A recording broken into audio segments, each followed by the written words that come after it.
Dave Olson, big lie. Gay is the new black. People seem to conflate the civil rights movements of the 50s and 60s with the modern gay rights movement, but black is something you are, and gay is something you do. I'm going to disagree with you on this, Dave. I have a lot of gay friends, and I just simply do not buy that gay is something you do.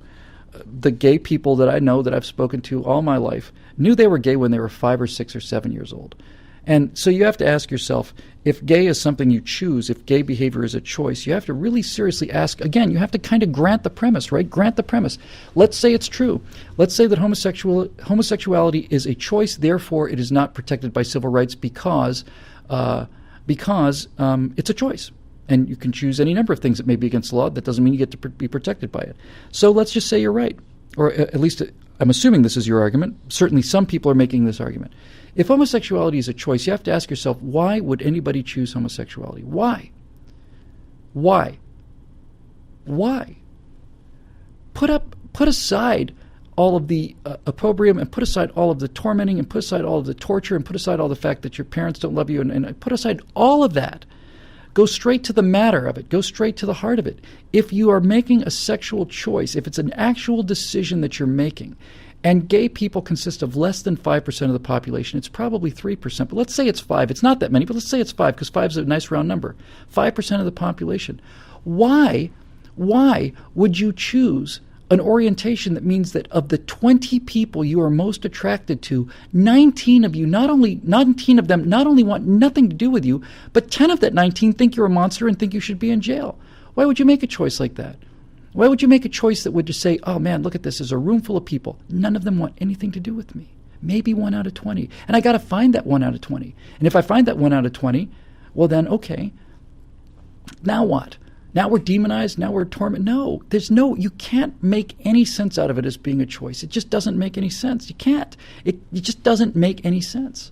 And that's in America today. You know, most of human history, that choice meant you would be killed. No one makes that choice.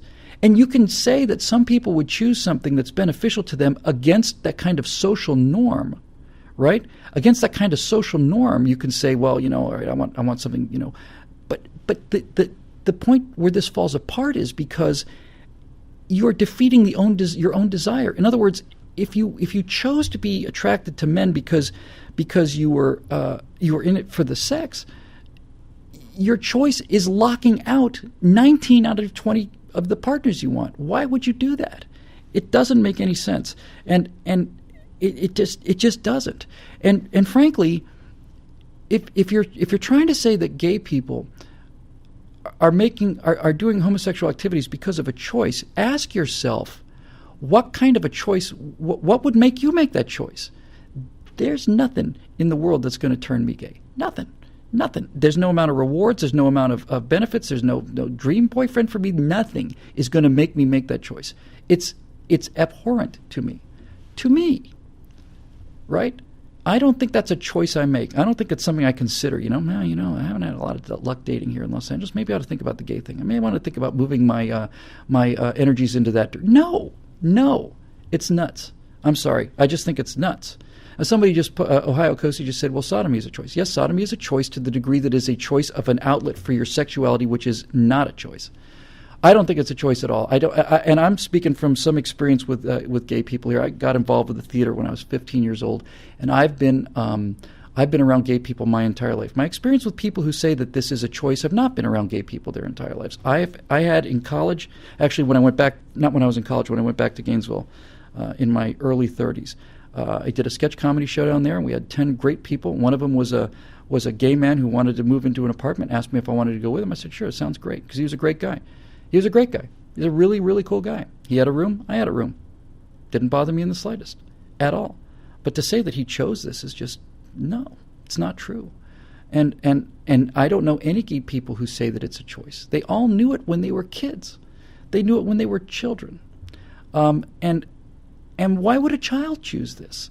And forget about what they say. Look, you can look at children, and see that that they are inclined to be gay. You see young children who look like they're dressing up as girls, or they're doing little ballet moves. You can tell.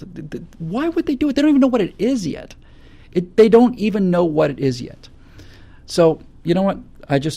reject that idea based on experience. I don't have an axe to grind ideologically about it. I just doesn't make any sense to me. The people who are gay say it doesn't make any sense to them, and it doesn't make any sense to me that 7-year-olds are making choices about something they don't even know about yet.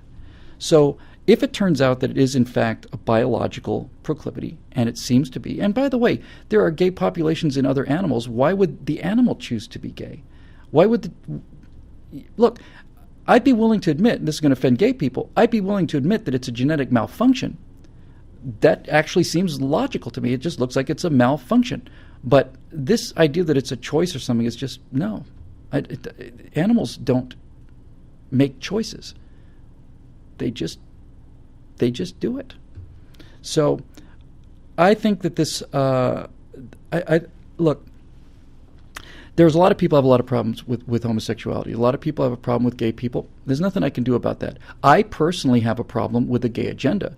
If you're talking about gay people saying that you must serve gay people, no, you don't have to serve gay people. If you don't want to serve gay people, it's your business not to. If you're an elderly couple that's got a pizza shop in Indiana and neo-Nazis come in there and say you have to cater our event, it turns out these two elderly Jews were both survivors of a concentration camp. No one's going to say those people have to serve Nazis. If you don't want to serve gay people, that's your business. Of course it's your business. And the gay agenda and the gay activists are some of the worst people in America today. They're some of the worst people in America today. They are just trying to do to the rest of the country what they claim to despise. They're trying to force their beliefs on other people. And I'm completely against that, 100% against that. But I think my standards and my morality and my philosophy is consistent. And my standards of morality say that I don't get to tell anybody what to do because I don't want anybody to tell me what to do, with the limitation being that when my behaviors begin to affect somebody and harm them, then we can have a discussion. Now, you don't get to be, I don't consider being offended being harmed. Because if I was being harmed by everybody that I was offended by, if me being offended by somebody was a definition of actual harm, then I'd be in lawsuits all day. Everything the left says offends me every single day. Are they harming me? No, they're not harming me. They're just offending me. Harm means harm. Harm means damaging me, physically damaging me, preventing me from doing my work. If somebody starts defaming me and going after me personally for things that I didn't say or trying to defame me and reduce my economic value, then they're harming me. Then they're going to get a response. But I don't have a right not to be offended. I'm offended all the time. And they don't have a right not to be offended either. See, this is the thing, right?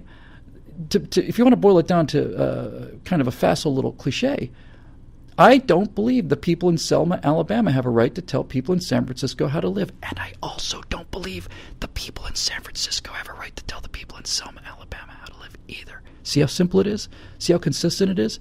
You don't have a right not to be offended. You just don't get to tell me what to do. And I believe that that is the essence of my philosophy. I believe in individualism, and I believe in judging people by the content of their character and not by the color or the shape of their skin.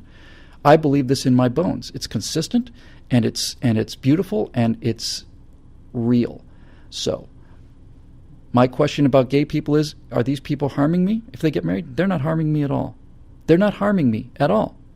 Never. They're not harming me. And so I don't have any right to tell them what to do. And they don't have any right to tell me what to do. I may despise them, and I may refuse to serve them in a restaurant. That's my right. If they don't like it, they can protest. That's their right. But they can't stop me. They can't legally enforce that I serve them if I find them repugnant. So many people do. And many people who have a problem with gays have a problem. It's not based on their personal interaction with gays. It's because of what they read in the Bible. And the Bible does say those things. I'm not going to pretend that it doesn't. The Bible didn't really mean that part. Hey, it's not up to me. The final thing I'll say about this is I think the most important thing about this, and that's this. If you're a person who has a problem with gay people as an ethical and moral sin, I'm not going to tell you you're wrong. I don't know. You may be right. I'm not that arrogant. You may be exactly right. And they and I may all pay for this in hell someday. I'm not being facetious and I'm not being flip. What I'm saying is this. If you have a religious problem with this, a moral problem based on your religious belief, then surely my understanding of Christianity tells me this. Virtue cannot be enforced upon people from the outside. You cannot force somebody to be virtuous under penalty of death. You can force somebody to conform to behaviors that you want, but you can't control what's in their heart. The sin is in the heart. If it's an actual sin, the desire is in their heart. And whether they act on it or not, the sin is still there. This is not something for Caesar.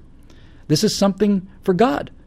This is something that has to be fought on a level. If you think it needs to be fought, it needs to be fought on the level of personal interaction, it needs to be fought through churches, it needs to be fought in terms of education, it needs to be fought through debate.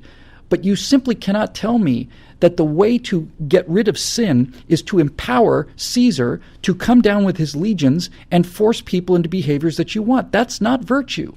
It's nothing like virtue. It's intimidation and it's coercion, and I'm against coercion. Very much so against coercion. I don't want to be told what to do. I don't get to tell other people what to do.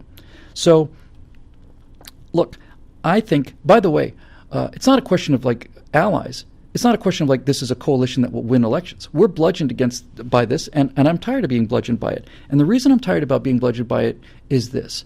I know many gay conservatives, and they're on our side.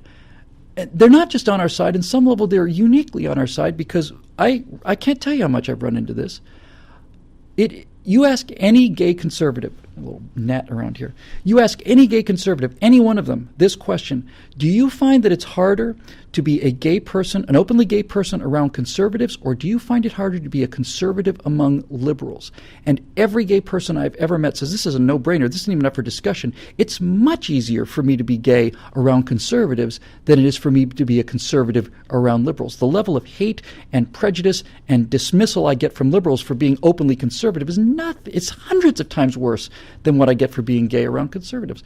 Don't you see? This isn't just a political gain. This is in fact the essence of what I believe. I'm not speaking for you. I am speaking for me. I believe people should be judged by the content of their character. And I would much, much, much, much, much rather share an apartment with a good gay man than with an evil straight man.